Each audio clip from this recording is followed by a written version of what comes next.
Welcome to our audience to another episode of Let's Talk Value in Healthcare. And welcome, Dean Cornelli. Hello.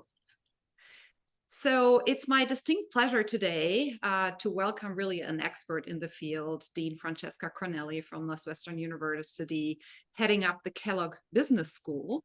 And I should say my name is Verena Wolter, for those dialing in for the first time. I'm the CEO and founder of a consulting firm called 5P Healthcare Solutions. And I also authored a book on why it takes 5 to tango, from competition to cooperation in healthcare. And that's already the theme for today, a lot with Francesca Cornelli on cooperation across sectors. Just as a quick reminder, the 5P is the value chain in healthcare: patient, provider, pharma, payer, policy. And I think value chains exist anywhere in the business, any industry, and anything we do in the world, I guess, as human beings.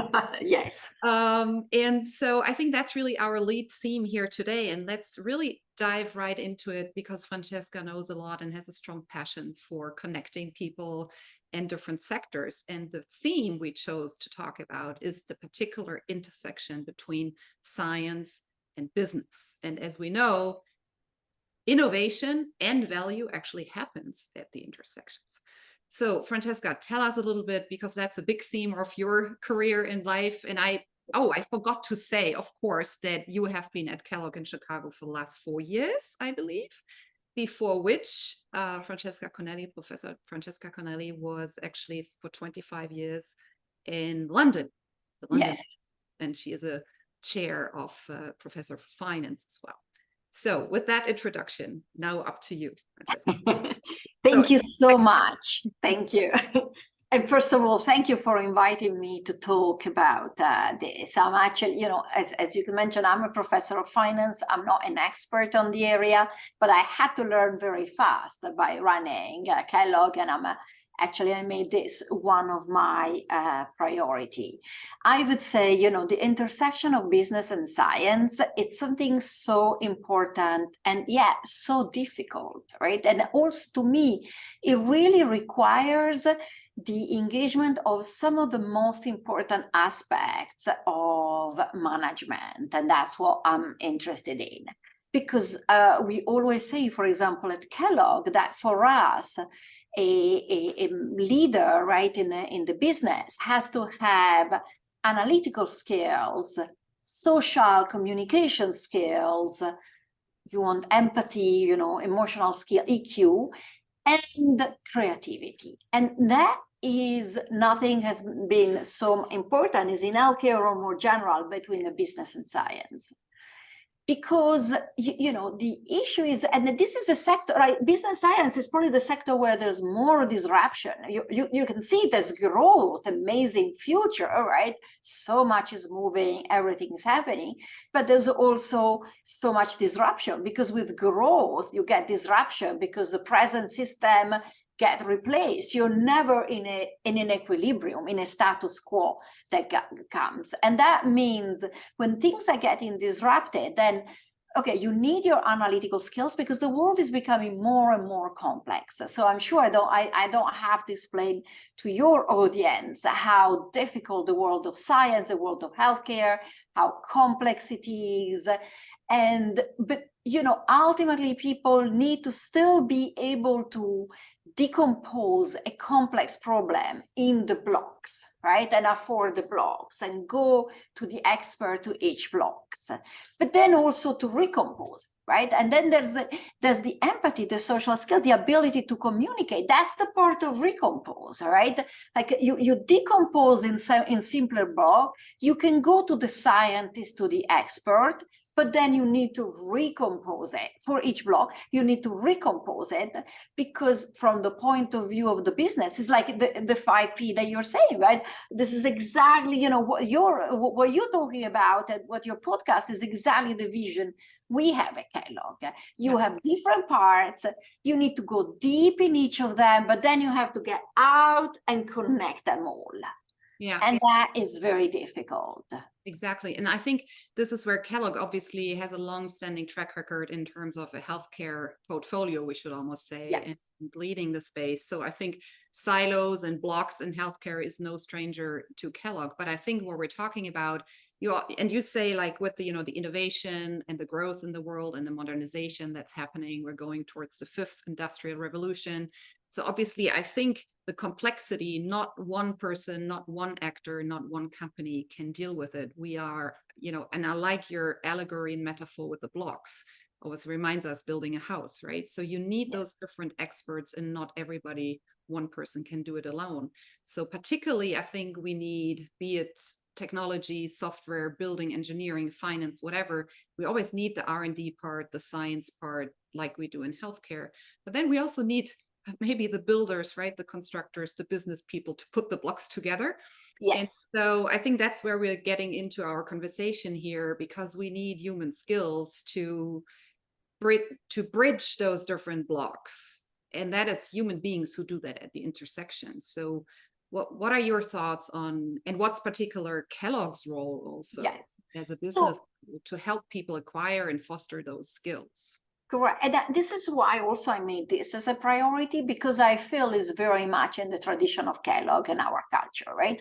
The tradition of Kellogg is we invented teamwork, so we are always seen as a very cooperative place, okay? But until now, sometimes people think of cooperative as there's a team and we work well with others, which of course remains true, right? But what we are talking now is something much more difficult than this is presenting, right? It's not one team, it's multiple team, and how do you work with them, right? And it's also the ability to connect and cooperate with someone with a completely different background. That's why I feel like Kellogg we can invest, because I feel, you know, how does a business person work with a scientist? You need the humility to recognize that the scientist knows more than you. Even if, you know, maybe you studied some time ago or even recently, you know, they're the ones at the frontier. You need to recognize they know more. You need to be comfortable with being on the room with someone who knows more about the subject. A lot of people are not, right? Especially top managers, very successful. They are used to be the smartest person in the room, but it's not about who's smartest, is that person is the expert. But yet, the scientist doesn't see very often the business element, and especially in the area we are talking about, because it's not one business element, as you said, it's the entire value chain and how you connect them and so on. Then you start talking about markets, you start talking about incentives for the people. That's the part that the scientist is not used to, right? So it's like how you respect what a scientist brings to the table, but you need to get that person along and understand the other complexity, which are difficult. And that is, I think, really a change for business people and also for scientists, right? And that's where I think it's a very experiential and trying. That's what we try to teach the students. It's courses, but it's really trying to talk, to communicate. We are about to launch a new program where we'll take some students particularly interested in science or healthcare and maybe put them in some labs in Northwestern. Just go to work with some principal investigators and learn, because it's really a learning by doing. It's not something in which you can write an equation on the board on how to do it. I love what you're saying. It's kind of going with humility. I love that, because sometimes in the pressure also of the day, everything's very fast. We kind of forget to just take a breath. It's not because maybe the lack of willing, but it's just we need to deliver. We have to get results. And then we forget, right, to pause and say, hey, let me actually listen what this other expert has to say.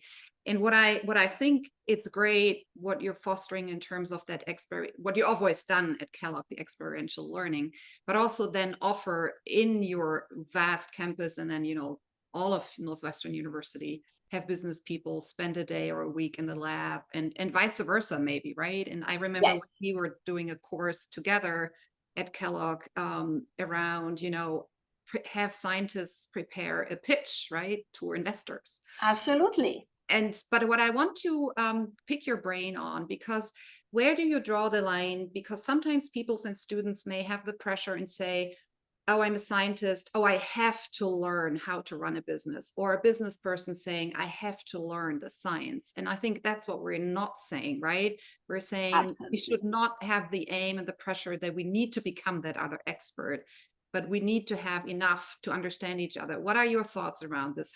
Where's the fine line on acquiring just enough so we can communicate? So we try to be deep, right? I mean, the danger sometimes is that someone just learned the surface and then they feel comfortable, exactly because I'm saying the reality is so complex these days, both on the science and on the business. The business is very complex, and you get one step wrong and it all unravels, right? If you can't think of how the procurement works at the end, the way you've developed your pharma is not gonna fly, it's not gonna give return. So it is difficult. So I think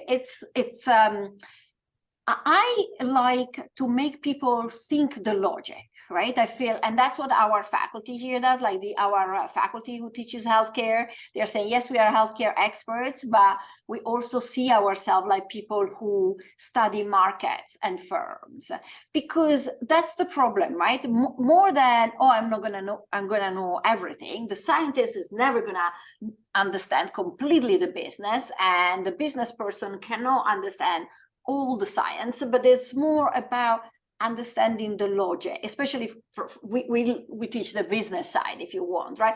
Like, what are the building blocks? So what are the logic? So then what you need is, when you arrive in a specific situation, then you can have a common language, because you have the structure, you have the logic, and you can communicate, right? So what I think is essential to facilitate is some common language, some understanding of also where the other parts from. That's why we talk about empathy. Empathy in the terms of understand where a scientist is coming from, their entire formation, study, it comes with certain value, with certain priority, with certain way you're evaluating. Understand where they're coming from, and therefore that will facilitate the message you're coming. But also for the scientist, right? Try to understand what are the challenges there, and that's what I think. The more we can have a bit of a common language, it's very interesting. We have, now we are talking about healthcare, but I have faculties in AI who are doing training to managers, saying for companies where they're getting so much into data science, how do you relate the data scientists right now? It's exactly the same problem. They very often you're inside the same company and you don't have the same language. And I'm sure it's the same with our healthcare, right? We need to find a structure, a language that allows people to talk, rather than trying to say, I know as much as you, which is not possible. Absolutely. So I really love that emphasis on empathy. And the curiosity to ask questions. And it's just easier when you know a little bit the culture of the other place. And in healthcare, among the 5 Ps, I think, let alone the culture and the lingo that people speak in a health authority, in a policy framework, versus a private startup equity company, both working in healthcare, they might both work on the same disease. Hey, the language and the culture and the person and the personas behind couldn't be more different. Couldn't be, absolutely. Our only chance is to, meet each other with empathy and curiosity. And it's like, hey, I'm really curious and want to learn what you're doing. So, I mean, I really love that emphasis on what you put here. So, can people envision when they come and work and study within Kellogg that, yes, they know how to build those bridges across different sectors? So does it come with the classical communication skills trainings, but you also do it in the experiential way, right? You can just professor teaching communication skills. Yes, exactly. So we insist a lot on that, right? We have entire courses on communication skills, courses on solving different problems together, communication across different. We also encourage the students, yes, you have to specialize, you need to know your area in depth, but don't take every single course in that area. Take also other courses. That's as we say, the leadership, the communication, other things. Some things we've also tried to introduce recently, in a way the virtual has a bit helped, is facilitate intergenerational. Because that's another thing, right? It's like there's sometimes in companies there's going to be more of an intergenerational component, and there's the more senior people, executives who come from a certain world, and the junior, especially in areas where again it's business and science, where the world is moving very fast.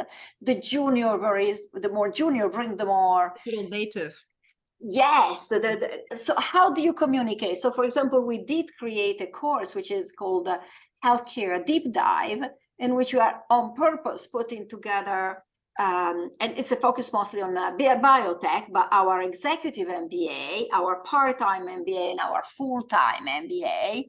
And the idea is exactly to create that. That's also another way to learn from each other and to communicate. You come from a new world, you're young, you think it will change. Well, you still have a lot to learn from the seniors, but how do you have a fruitful discussion? And if I can give another example, just to think of how we are thinking of this, right? We have another course which is called A New Venture Medical. This is an area of entrepreneurship and healthcare. And this is run out of Kellogg, but can I take it? You should come. Exactly. Actually, we have alumni who come judge at the end, because basically we form teams who have to come up with new proposals, right? But the students come from the four schools. They come from the medical school, they come from the engineering school, they come from the business school Kellogg, and they come from the law school. Because, of course, very often the engineering and the medicals will know more. That's the science part. Then you have the business students who are going to look at the business aspect. That's the experiential, right? And then you'll have the law students who's going to be focused on the IP, again, other very important things. If you forget, right, you shouldn't. And we got some amazing things coming out of that, like Hubley Surgical, which is an operating tool for neurosurgeons, founded by a neurosurgeon who was doing his MBA. CardioSense, the sensors for cardio monitoring using AI. So it's a little, but it's, some of them, they became successful startup and they're doing, but even if their idea doesn't become the startup, right, is that idea of learning in talking to each other and seeing. Yes, absolutely. It's to enter in that, interdisciplinary frame of mind. Yeah. So that's always the shocking moment of the podcast when we see that time flies. But I think it is getting to a really nice conclusion. What we started off with, like, how do we manage those intersections? And I think this is where really going to a postgraduate education like you offer to foster those skills. How do we manage? And I think we call it network leadership also, right? It's kind of teams of teams, and how do we manage those intersections? Because with the nice examples that you cited, innovation does occur at the intersection. That it rarely occurs in our own office with our own tribe. This is not where we have the brilliant ideas. We need to create those opportunities. So I think that leads us already to the final question I always like to ask our guests on the podium. Is there the one thing that you want to emphasize that we have said, or the one thing we haven't said and you haven't said yet that you want to leave our audience with today, Francesca? So I would say, the thing that we always say, right, is never to forget about the human element. Which sometimes in this, you would think in healthcare you always have the human element, but not necessarily. And the human element is, as we talking to each other, but it's also thinking of incentives, right? For the scientists, for the business people, how you're gonna get everybody on board, and then how you communicate it in a credible way, how you make people feel, okay, I understand what's my goal. I understand how will be evaluated. I will understand how will be compensated. I understand where is my path and where is the vision. I think that is so important. And the difficulty is people tend to think that's the easy part, right? The difficulty is the science, or, you know, I teach finance. So it's strange coming for me if you want, right? We teach the finances, so I teach all the math.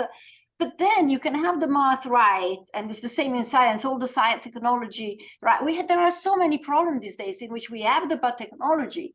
We just don't, or the results in science, we just are not managing, right, to get them out there to work. And that's where, because it's so difficult, the human element, you cannot you cannot give a recipe of how to do it. And I think the more people keep that in mind every step of the way, okay, this step, how will I get everybody to buy into it? And if I don't, maybe I should do a different step. If I can't see a way in which everybody will buy into it, am I sure that's the right step? It might be, from the point of view of the science, the most immediate, but from the point of view arriving to the end, maybe there's a slightly different detour, but will bring you in the end farther. That's where, I mean, I'm really passionate about this aspect, because I feel it can really bring business and science together, because it's really where you bring your expertise. It's like, how do we make it have an impact? How can we really make a difference? Excellent. So nice to conclude that incentive on cooperation. Very stimulating new idea, both for scientists and business people. Thank you so much for having joined us on the podium. Let's Talk Value, Francesca Cornelli. Thank you so much, Verena. Always so nice to talk to you.